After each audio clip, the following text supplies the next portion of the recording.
उत्तर प्रदेश के बांदा में संपन्न हुआ 27वां जीवन विद्या सम्मेलन। महाराष्ट्र के परडा बुल्ढाना में हुआ लक्ष्य फेलो का दीक्षांत समारोह। छत्तीसगढ़ के 50 ग्राम पंचायतों के सरपंचों ने जाना परिवार मूलक ग्राम स्वराज व्यवस्था स्थापित करने का आधार। और देश के कई स्थानों में संपन्न हुआ जीवन विद्या शिविर। नमस्कार, स्वागत है आपका खुशियों से भरी खबरों की मासिक न्यूज मैगजीन हैप्पीनेस न्यूज में। इस बार हम आपको अवगत कराएंगे अक्टूबर माह में देश भर में खुशियां बिखेर रहे खुशियों के एम्बेसडर्स की विविध गतिविधियों से। प्रतिवर्ष की तरह इस बार 27वां जीवन विद्या सम्मेलन बांदा के निकट ग्राम बड़ोखर खुर्द स्थित प्रेम सिंह की बगिया में सफलतापूर्वक संपन्न हुआ। सम्मेलन का शुभारंभ दिव्य पथ संस्थान के अध्यक्ष डॉक्टर शारदा शर्मा यानी अम्बा दीदी ने किया। सम्मेलन के आयोजन के बारे में मुख्य आयोजक प्रेम सिंह भैया और अशोक गोपाला भैया ने जानकारी दी। सत्या जी जो यहाँ नहीं है धरती में, हम उनका भी स्मरण करते हुए इनके प्रति भी कृतज्ञता अर्पित करते हैं। इसकी सरलता, सहजता और शिविर लेने के प्रारूप के विकास में उनका एक बड़ा योगदान रहा। एक सिस्टमैटिक स्वरूप देने का काम सत्या जी ने किया और उनके साथ में रण सिंह भाई जुड़े और रण सिंह भाई के आने के बाद यह देशव्यापी हो गई। जीवन विद्या रण सिंह भाई के बाद देशव्यापी हो गई। हमारे बहुत सारे पुराने साथी हैं। हम लोग का एक प्रयास है इस सम्मेलन में कि अपने पुराने वरिष्ठ साथियों को पहचाने, हमारी नई पीढ़ियों को उनका बारे में सूचना मिले, ताकि उनके प्रति जो उनका जो योगदान है उसके प्रति हमारी कृतज्ञता का भाव स्वाभाविक रूप में बन पाए। तो उसमें से बहुत सारे साथियों के नाम आ गए है ना। उस क्रम के अंदर हमारे कुछ साथी हैं जो शरीर यात्रा पूरी हो चुकी है और कुछ साथी अभी भी हैं जो हैं। तो 70 के दशक के जो हमारे अधिकतर साथी थे उनकी शरीर यात्रा पूरी हो गई, जैसे बीपी शर्मा जी थे, एन.के. श्रीवास्तव जी थे या कटरे जी थे। 80 के दशक के जो हमारे साथी हैं है ना, जिनमें से पी.के. चौधरी जी की बात आई, अरुण साहनी जी की बात आई, रमेश रस्तोगी जी की बात आई। ये लोग अभी सशरीर हैं और अपने अपने ढंग से अध्ययन अभ्यास में अपने जीवन में लगे हुए हैं और दर्शन के ऊपर अपने शोध में लगे हुए हैं है ना। हम लोगों की यात्रा जो आज कमान संभाले हुए लोग हैं, इन सबके 90 के दशक में इनकी यात्रा शुरू हुई दर्शन में, और 90 के दशक में जो लोग शुरू हुए हैं वो 80 के दशक वालों के आधार पे ही शुरू हुए। तो ऐसे ही और आगे की यात्रा जो चलेगी 2000 के दशक के जुड़े साथी और फिर उसके आगे के, इसी क्रम से चलता है। पीढ़ी दर पीढ़ी अगर पूरकता नहीं होगी तो कोई परंपरा नहीं बन सकती। इस मुद्दे पे ध्यान दिलाने की बात थी। जीवन विद्या सम्मेलन में मंच चर्चा का मुख्य विषय था आवर्तनशीलता परंपरा का आधार है। इस विषय पर मध्यस्थ दर्शन के वरिष्ठ और युवा अध्येताओं ने अपने विचार रखे। 30 अक्टूबर से प्रारंभ हुए इस सम्मेलन का समापन 2 नवंबर को हुआ। 4 दिनों तक चले इस सम्मेलन में लगभग 75 अध्येताओं ने जीने के कई आयाम पर चर्चा की। तमाम आजकल स्टार्टअप की बात चलती है। अरे ज्ञान का इससे बड़ा स्टार्टअप क्या होगा? सारी दुनिया के लिए खुशियों का संदेश लेके हम आ रहे हैं, इससे बड़ा स्टार्टअप और क्या हो सकता है? तो यदि इसको एक शानदार प्रोडक्ट भी माना जाए, ज्ञान का प्रोडक्ट माना जाए, इसको एक शानदार पूरे अस्तित्व के लिए गिफ्ट माना जाए, इस प्रोडक्ट को लेके कैसे हम घर घर तक पहुंचेंगे और उसके लिए कैसे अपना तन मन धन लगाएंगे, उसके लिए कैसे। तो मैं फिर से जो बात कहना चाहता हूं कि शिविर को ऑर्गेनाइज करना, और ऑर्गेनाइज करने का मतलब इतना ही नहीं है कि 7 दिन के लिए लोगों को इकट्ठा करना। ऑर्गेनाइज करके उसके बाद 12 पुस्तकों के अध्ययन तक लोगों को कैसे लेके जाया जाए, उसके लिए अपनी जिम्मेदारी कैसे स्वीकारी जाए। और जब एक शिविर को आयोजित करना है तो इतनी उसमें आर्थिक से लेके इतनी सारी जिम्मेदारियां हैं। इन सारी जिम्मेदारियों को करते हुए व्यवहाराभ्यास, कर्माभ्यास और सारे अभ्यास इस बीच में होने वाले हैं। जब हम एक टीम, जब हम मानव लक्ष्य के अर्थ में जब कोई हम काम कर रहे हैं, तब सारे अभ्यास होने वाले हैं। मध्यस्थ दर्शन में ये कहा जा रहा है कि सहअस्तित्व में विकास क्रम विकास, जागृति क्रम जागृति, या नित्य वर्तमान है ना। ये एक स्टेबल पिक्चर है, ये कभी बदलता नहीं। किसी एक धरती में यदि देखेंगे तो विकास क्रम विकास तथा जागृति क्रम तथा जागृति का प्रकटन, और जागृति क्रम के प्रकटन के रूप में यदि देखेंगे तो इस धरती पर परिवारों का होना पहले से हो चुका है। परिवार में व्यवसाय भी पहले से बने थे। जैसे जैसे इंडस्ट्रियल रेवोल्यूशन आई तो दो चीज़ें हुई, एक तो अधिकाधिक कॉम्प्लेक्स जिसको और जटिल चीज़ें, जैसे मुझे एक लाउड स्पीकर बनाना है तो घर में नहीं बनेगा, उसके लिए अलग से मुझे एक फैक्ट्री की आवश्यकता पड़ेगी। दूसरा, चीज़ों को या वस्तुओं को शीघ्र रूप से अच्छे क्वालिटी में और कम दाम में बनाना है, इसीलिए फैक्ट्री का सेटअप आया। तो इस घटना से एक बहुत बड़ी शिफ्ट हुई मनुष्य के जीवन में कि जो व्यवसाय परिवार के सीमा में था, चाहे हम मूर्ति बना रहे हैं, हम शिल्पकार हैं, हम घर में धोती बना रहे हैं, हम कपड़ा बना रहे हैं, हम है ना किसानी कर रहे हैं, हमको घर छोड़ के कहीं जाना पड़ा, इसका नाम हुआ नौकरी। मेरे पास फाइनेंशियल कैपिटल नहीं है, 12 साल हो गए हैं, ना कोई नया कपड़ा खरीदा है, ना कोई नई चप्पल खरीदी है, मांग मांग के पहन लेता हूँ, जो मेरे पास होता है वो बांट देता हूँ। अभी भी वही नियम है, एक बैग है उसमें जो सामान आ सकता है उतना ही लेके घूमता हूँ, उतना ही है मेरे पास, उसके अलावा और कुछ भी नहीं है। लेकिन सोशल कैपिटल बहुत बड़ी हो गई है, इतने सारे भाई, इतने सारे दोस्त, इतने अच्छे अच्छे लोगों से मिलना हो गया है। तो अब शायद मैं ये पहले जो बोलता था कि बेघर हूं, अब लगता है कि दुनिया में बहुत घर हैं। अब तो मैं आप लोगों के घर भी आ सकता हूं ना। तो इसी के साथ फिर प्लेस ऑफ पॉसिबिलिटीज का इजाद हुआ कि अल्टीमेटली सबको कम्युनिटी तो चाहिए, सबको चाहिए कि समाज में अगर हम लोग, हमारे माँ बाप अगर कहीं दूर रहते हैं और अगर वहाँ पर 10 लोग हैं उनको संभालने के लिए, तो हम जो युवा लोग हैं हम भी तो वही चाहते हैं कि हमारे माता पिता के पास कोई हो। तो इसलिए समझ में आया कि कम्युनिटी की कितनी इंपॉर्टेंस है।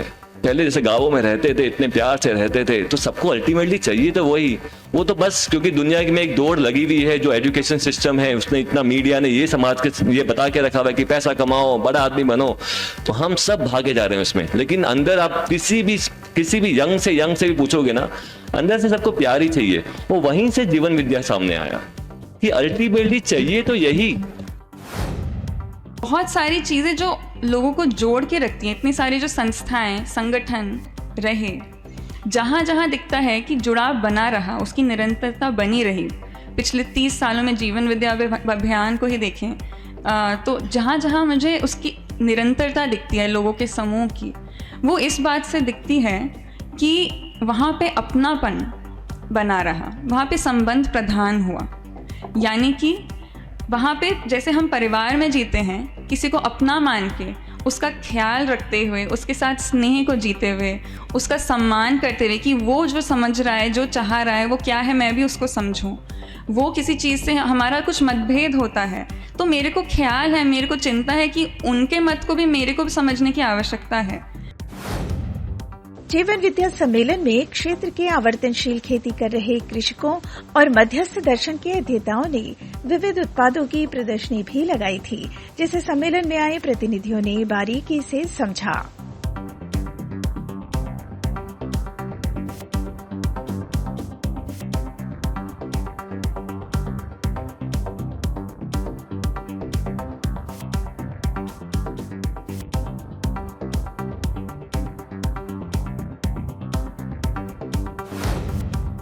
मध्यस्थ दर्शन का अध्ययन करने वाले युवा शोधार्थियों के लिए लक्ष्य फेलोशिप महाराष्ट्र और छत्तीसगढ़ में संचालित की जा रही है। शेफ फाउंडेशन के सहयोग से संचालित इस फेलोशिप के तहत युवाओं को 13 महीनों के लिए मध्यस्थ दर्शन के प्रकाश में अध्ययन, अभ्यास और शोध का अवसर दिया जाता है। बुल्ढाना जिले के ए नागराज मानवीय शिक्षा शोध संस्थान परडा में लक्ष्य फेलो का दीक्षांत समारोह हिवरे बाजार के पूर्व सरपंच पद्मश्री पोपटराव पवार जी के मुख्य आतिथ्य में संपन्न हुआ।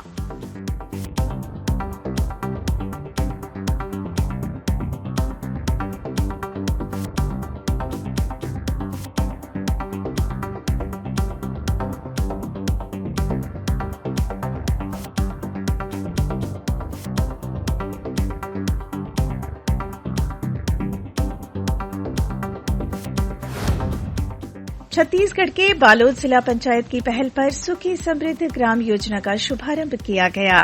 इसके तहत जिले के 50 सरपंचों ने परिवार मूलक ग्राम स्वराज व्यवस्था कार्यशाला में भागीदारी की। कार्यशाला में शामिल सरपंच सुखी समृद्ध गांव की अवधारणा से परिचित हुए और प्रसन्नता व्यक्त की। स्वराज्य को समझने जाते हैं तो कहाँ से शुरुआत होगी स्वराज की? स्वयं से, स्व से। और स्व को पहचानने जाते हैं तो कहाँ है पहचानने का आधार? अपने स्वत्व को पहचानना है। स्वत्व को पहचानने के लिए गए तो समझ में आया कि मैं अकेला स्व नहीं, मैं शरीर के साथ हूँ, इसलिए नाम है मानव, मानवत्व। तो मानवत्व को समझते हैं, और मानवत्व जिस तरह से किसी तंत्र में जीता है, जो स्व है ये तंत्र में जब जीता है, स्वतंत्रता, तो स्वयं किसी तंत्र में, व्यवस्था में जीता है, उसका नाम है स्वतंत्रता। इसी को कहा व्यवस्था में जीना। और जब स्वतंत्रता पूर्वक जीते हैं तो उसका कोई वैभव है, उस वैभव का नाम है स्वराज्य, हमारा राज। अच्छा, बोलचाल की भाषा में शब्द काफ़ी चलता है ना, अपना क्या, अपना राज है, अपनी मौज है। तो अपना राज, अपनी मौज, ये बोलने की भाषा है, बट इसके मूल अर्थ को देखने की कोशिश करें तो वो मूल अर्थ है स्वयं के वैभव के साथ जीना। यहाँ आने से पहले मुझे लगता था कि गुणवत्तापूर्ण साधन और सुविधा उपलब्ध कराना ही मेरी जिम्मेवारी है। और विकास की एक परिभाषा मैंने जो गढ़ी थी कि भौतिक संसाधन विकसित कर लेना ही मेरी एक बड़ी जिम्मेदारी है, लेकिन ये परिभाषा लगा मुझे आज यहाँ आने के बाद कि बड़ी अधूरी परिभाषा है। इस पर तो मैं ना आता तो भी काम होता। सड़कें बनाना, सड़क, बिजली, पानी, शिक्षा, स्वास्थ्य, सफाई, इस पर तो काम हो ही रहा है। मैं नहीं भी आता तो भी होता है। मेरा मानना है कि यहाँ स्वर्ग नर्क की बातें हो रही थी, ये कोई भौगोलिक स्थिति नहीं है, दो मनोदशाएं। और मैं मानता हूँ there is paradise at earth, it is this, it is this, it is this. मैं इसकी भवन ना खड़ा कर पाऊँ, लेकिन आपको विश्वास दिलाता हूँ कि इसकी बुनियाद मैं अपनी पंचायत में जरूर रखूँगा। 5 साल का समय कोई बड़ा समय नहीं होता। धन्यवाद। जय हिंद, जय भारत। हाँ, जब हम आ रहे हैं तो ये कल्पना नहीं कर पा रहे हैं कि हम ना मतलब ऐसे कुछ सीखबो। यहाँ आके ना हम हर चीज़ देखे मिली, चाहे वो साग सब्जी से लेके, चाहे वो पशु पक्षी से लेके, चाहे वो कृषि से संबंधित हो, चाहे वो पर्यावरण से संबंधित हो, और हर चीज़ हमला एक 3 दिन में ही समझ आ गए कि जीवन हम तो जियत रहे, लेकिन जिए के मकसद कार्य ही से हम सरपंच बने हन, लेकिन यही सोचतन कि हमला नाली बनाना है, सीसी बनाना है या कोई भवन बनाना है। लेकिन यहाँ आके हमला पता चली कि हमार जिए के मकसद और हमार जो सोच है वो वाकई में हर मानवता के सीख है कि हर कोई ला भाईचारा के साथ रहना है और सीख देना है। हम सब सरपंच के एक अलग अलग दायित्व रहे थे, और हमला हमेशा ट्रेनिंग ही दिया जाते जो ये ट्रेनिंग से बिल्कुल हट के रहते। हर ग्राम पंचायत से पंच बॉडी मतलब भी ट्रेनिंग दिए जाते। सर में सीओ सर तो आए नहीं है, सीओ सर से आप चर्चा करूँ सर कि ये ट्रेनिंग वो ट्रेनिंग ना दे के ये ट्रेनिंग दे तो ज़्यादा बेहतर है हमारे मन के लिए। मैं यहाँ तो शुरू से मतलब हमारे यहाँ सर जी जॉब में तो ये भी सोच रहे हैं कि हर कोई पालक के सोच रहे थे कि अपन बच्चा ला जॉब में भेजन करके, लेकिन मैं यहाँ सीखी हूँ सर मोर बच्चा ला मैं किसान जब बनाऊँ, ये सोच है सर मुझे। धन्यवाद। हर माह की तरह देश के कई स्थानों में खुशियों के एम्बेसडर ने खुशियों की पाठशाला लगाई। जीवन विद्या शिविर का प्रबोधन करते हुए छत्तीसगढ़ के रायपुर, रायगढ़, करेली, बड़ी और गुजरात के कई शहरों में जीवन विद्या शिविर का आयोजन हुआ। दुख का कोई अस्तित्व नहीं है। दुख क्या है? समाधान के ना होने की सूचना है। ठीक। गुस्सा क्या है? अपने जीने की क्षमता में कमी है, इस बात की सूचना है। काम, क्रोध, लोभ, मोह क्या है?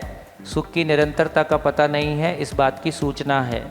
ये तमाम चीज़ें मात्र सूचनाएं हैं। इनके होने से भी कोई अपराध बोध में जाने की ज़रूरत नहीं है, कष्ट में जाने की ज़रूरत नहीं है। सूचना को डीकोड कर पाए तो सूचना से परेशान नहीं होते, बल्कि वो अपॉर्चुनिटी बन जाता है इवॉल्व होने के लिए। सूचना को डीकोड नहीं कर पाए तो वो अपने लिए परेशानी, दूसरों के लिए परेशानी बना ही रहता है। तो केवल और केवल तो कुछ भी छोड़ना नहीं है, कुछ भी परेशान नहीं होना है। केवल जो छूटा हुआ है उसी को पाना है। क्या छूटा हुआ है वो हमारी क्लैरिटी में कुछ आ गया है, कुछ आगे और आएगा। अभी मुझे यहाँ पे ये अनुभव मिल रहा है कि आपने जो लाइनें बोली हैं वो 24 आवर्स दिमाग में घूमती रहती है।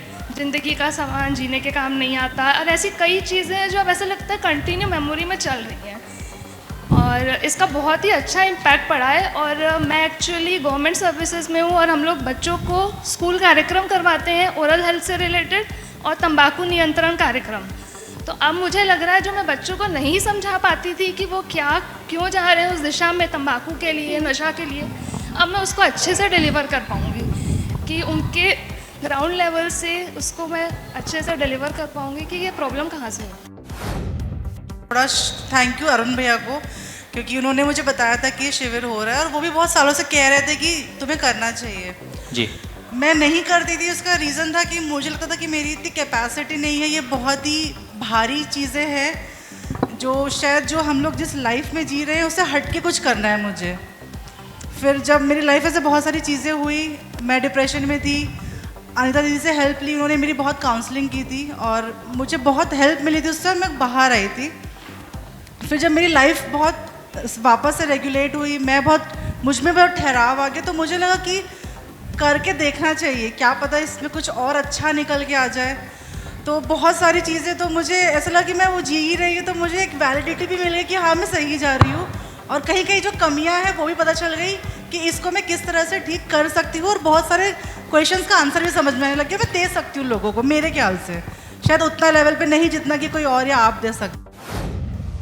और अब प्रस्तुत है देश के अनेक स्थानों में होने वाले जीवन विद्या शिविरों की सूचना।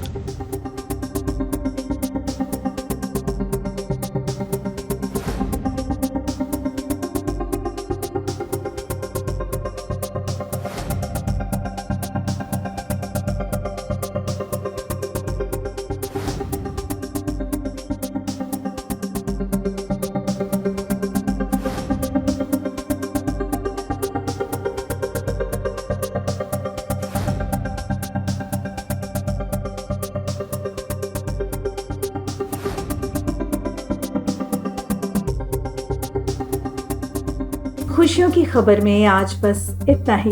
मिलते हैं अगली बार फिर कुछ नई खबरों के साथ। तब तक के लिए नमस्कार।